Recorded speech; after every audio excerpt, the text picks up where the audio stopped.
For today's video, gagawa tayo ng cheesy tuna pie. So first, i-prepare muna natin yung ating bread. Bali, ito yung gagamitin natin, yung loaf bread. Tatanggalin lang natin yung matigas na part sa gilid. Yan. So ganyan. Tanggalin lang natin yung matigas na part. Then pag natanggal na natin, gamit ako ng rolling pin. Bali, ifa-flatten lang natin. Yan. Yan. So flat ko lang siya na ganyan.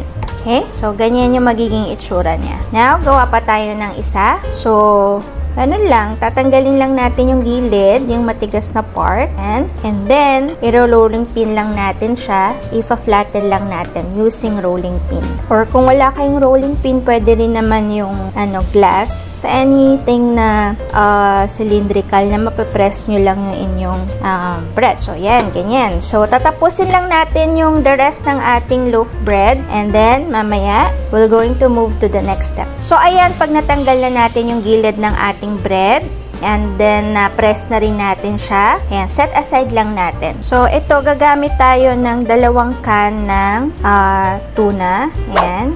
Bali, i-drain lang natin siya. Tatanggalin lang natin yung oil. Ayan. And then, ito pa yung isa.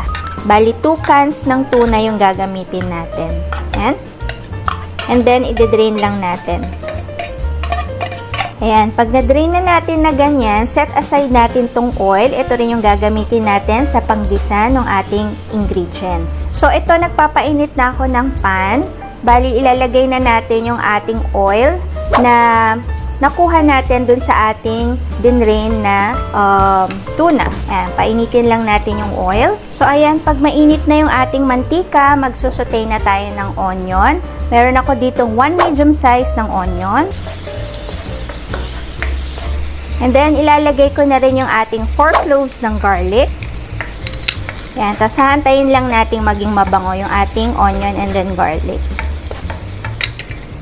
Ayan. Pag mabango na, isusunod ko na yung ating dinrain na tuna kanina. And then, lalagay ko na rin yung ating mushrooms. Bali, chinop ko lang siya ng maliliit.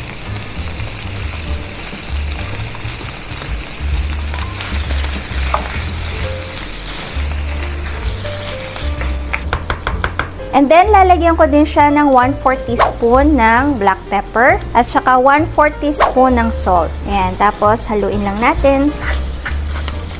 And then, lalagay ko na rin yung ating 1 can ng ating cream. Bali, 160 grams to. Ayan, sama ko na dyan. Haluin lang natin.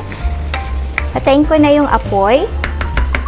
And then, lalagyan ko siya ng around 2 tablespoon ng mayonnaise. Ako, I'm using Japanese mayo. So, around 2 tablespoons. Luin lang natin. Tapos, iset aside natin and then palamigin lang natin ng konti. So, para sa ating coating, gagamit tayo ng 2 eggs. Ayan, bali, magbabati na ako ng 2 eggs dito. Ayan. Ayan, ibit lang natin yung ating 2 itlog. Yan. So, pag nabit na natin, set aside natin siya. And then, dito naman sa isang plate, maglalagay naman tayo ng breadcrumbs. Bali, ito yung gagamitin ko. Plain breadcrumbs lang. Malalagay natin dyan. Okay? Now, mag-a-assemble na tayo. Ayan. So, now, mag-a-assemble na tayo. Bali, ito yung bread na pinipare natin kanina. Tapos, ito yung eggs, breadcrumbs, and then fillings. Now, ganyan lang. Lalagyan natin ng fillings yung ating bread. Mga around 1 tablespoon. And then, lalagyan ko nga rin pala siya ng cheese. Tapos, ang gagawin ko, itong egg natin, ito na rin yung gagamitin nating pangdikit dun sa gilid. Ayan. And then, gamit lang tayo ng fork. Press lang natin siya. Yan. Press lang natin gilid para ma-seal. Tapos, don't worry dun sa mga excess. Okay lang yan. Press nyo lang ulit para ma-seal. Kasi masisil pa naman dito sa ating mixture eh. So, first sa egg. And then, sa breadcrumbs. Ayan. So, set aside lang natin. So, ayan. Nabalot na natin lahat ng ating bread. Bali, magpiprito na tayo. So, ayan, nagpapainit na tayo ng mantika. Bali, check natin yung ating mantika kung mainit na. Ayan, so okay na to, mainit na siya. Mag-start na tayo magprito ng ating tuna pie. Ayan, 4 muna. Ayan, 4 muna para hindi crowded. Tapos, hantayin lang natin mag-golden brown. Then, okay na yon. Ayan, after 1 minute, balik na rin lang natin.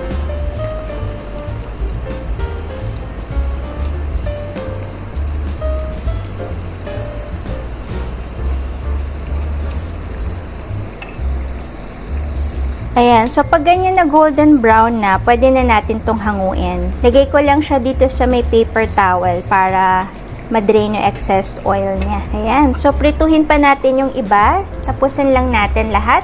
And then, pwede na tayong kumain. Ayan siya guys, so wow, ang sarap. Kain tayo!